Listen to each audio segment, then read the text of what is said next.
News 18 के social media platform का आपका स्वागत है। खैर मकदम है, मैं हूं समीर बट। जम्मू डिस्ट्रिक्ट और जम्मू डिवीज़न की जो बड़ी खबरें हैं जिस पर आज हमारी नज़र रहेगी उस पर भी नज़र डालते हैं। सबसे बड़ी खबर जो है वो है जम्मू के एनआईए कोर्ट में आज फिर एक बार पेशी होगी। जो दो एक्यूज्ड हैं पहलगाम टेरर अटैक के, बशीर अहमद और परवेज़ अहमद, जिनको हाल ही में गिरफ्तार किया गया था इन्वेस्टिगेटिंग एजेंसी सिक्योरिटी एजेंसीज की तरफ से, और उसके बाद उन दोनों को एनआईए कोर्ट जो कि जम्मू में है, पहले तो 5 दिन की रिमांड पे उनको भेजा गया था, उसके बाद 10 दिन की रिमांड उनको 27 जून को दी गई थी। 10 दिन की रिमांड, और आज वो जो है मियाद ख़त्म हो रही है। आज फिर उनको एनआईए कोर्ट में लाया जाएगा और जो एनआईए है वो हो सकता है कि दोबारा उनके कस्टडी की एक्सटेंशन की मांग करेगी। अब एनआईए कोर्ट ये फैसला करेगा कि क्या उनको दोबारा से एनआईए कोर्ट में रखा जाए या उनको आगे जो बाकी सिक्योरिटी एजेंसीज हैं उनके हवाले किया जाए। ये एनआईए कोर्ट आज फैसला करेगी।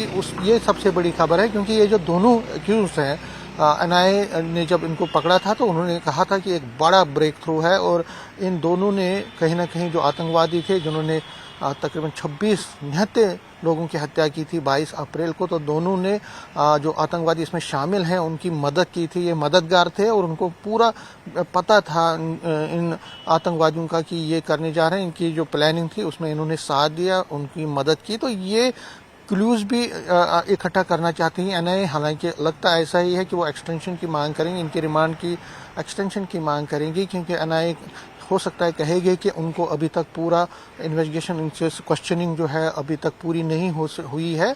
लेकिन ये जिस तरह मैंने कहा एनआईए पर ही डिपेंड है वो आज क्या इस पर रुख लेती है।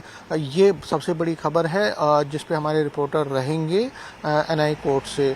दूसरी जो सबसे बड़ी खबर है वो यात्रा, अमरनाथ यात्रा, जिस तरह आपको पता ही है कि लगातार चल रही है। 2 तारीख को पहला जत्था जम्मू से रवाना हुआ था बालतल और पहलगाम के लिए, और आज 7 जुलाई है और आज छठा जो जत्था है यहाँ जम्मू के भगवती नगर से निकला है सुबह, जिसमें तकरीबन 8,000 से ज़्यादा यात्री निकले हैं, जो कि सबसे बड़ा जत्था अभी तक का है। जितने पिछले 5 जत्थे निकले थे उसमें से सबसे बड़ा बैच आज निकला है।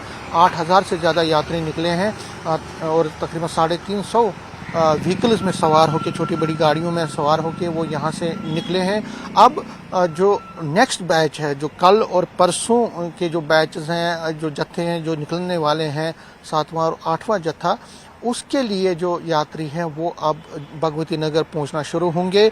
हमारे रिपोर्टर उस पर जो है रहेंगे, उस पर फाइल करेंगे रिपोर्ट, जो 7वें और 8वें बैच के लिए जो यात्री आ रहे हैं। और अगर मैं यात्रा की बात करूँ, 3 तारीख से पहला दर्शन शुरू हुआ और पिछले 4 दिन में ही तकरीबन 70,000 से ज़्यादा यात्रियों ने बालतल और पहलगाम के रास्ते से केव पहुँच के भोले बाबा के दर्शन किए हैं। एक अच्छा उत्साह देखने को मिल रहा है पूरे कश्मीर वैली में भी और जम्मू में भी, जम्मू के भगवती नगर में। और हमारे जो रिपोर्टर है कठुआ से, वो भी वहाँ से रिपोर्ट करेंगे, क्योंकि वहाँ यात्री जब अमरनाथ यात्रा के लिए पहले एंटर करते हैं कठुआ में, वहाँ पे भी बहुत अच्छा उत्साह देखने को मिल रहा है यात्रियों में। हमारे रिपोर्टर वहाँ देखेंगे। और नेशनल हाईवे पे जगह जगह पे, उधमपुर हो, फिर बानिहाल, रामबन, जगह जगह पे उनको स्वागत किया जाता है। तो हमारे रिपोर्टर वहाँ से भी रिपोर्ट फाइल करेंगे। जैसे कि आपको पता ही है कि पिछले दिनों में जो तूफ़ान आया था, बारिशें हुई थी, बहुत मूसलाधार बारिशें हुई थी और तूफ़ान भी आया था, तो उससे फसलें काफ़ी जगहों पे नुकसान हुए। तो हमारे जो रिपोर्टर हैं आरएसपुरा से और पूंछ राजौरी से, वो भी ये स्टोरीज फाइल करेंगे कि वहाँ पे जो मूसलाधार बारिशें हुई उससे कितना नुकसान हुआ है जो फार्मर्स को। उधमपुर के रिपोर्टर भी ये रिपोर्ट करेंगे कि किस तरह से हुआ। और अगर हम जम्मू की बात करें तो जिस तरह मैंने कहा, जम्मू में अमरनाथ यात्रा पे रहेंगी और भी अब बहुत सारी पॉलिटिकल रिएक्शंस भी, कई इश्यूज़ पे पॉलिटिकल रिएक्शंस भी लिया जाएगा। और कहीं ना कहीं अगर हम बाकी जगहों की बात करें तो चाहे रामबन हो, चाहे डोडा हो, चाहे बाकी जगहों पे, तो वहाँ पे भी जो मसाइल और मसले हैं लोगों के और जो बाकी इश्यूज़ हैं उनको उठाया जाएगा। और हमारी जो कोशिश रहेगी कि जल्द से जल्द आप लोगों को ये जो स्टोरीज़ हैं वो फाइल की जाए। कैमरामैन चांद के साथ में समीर बट, न्यूज़ 18 जम्मू।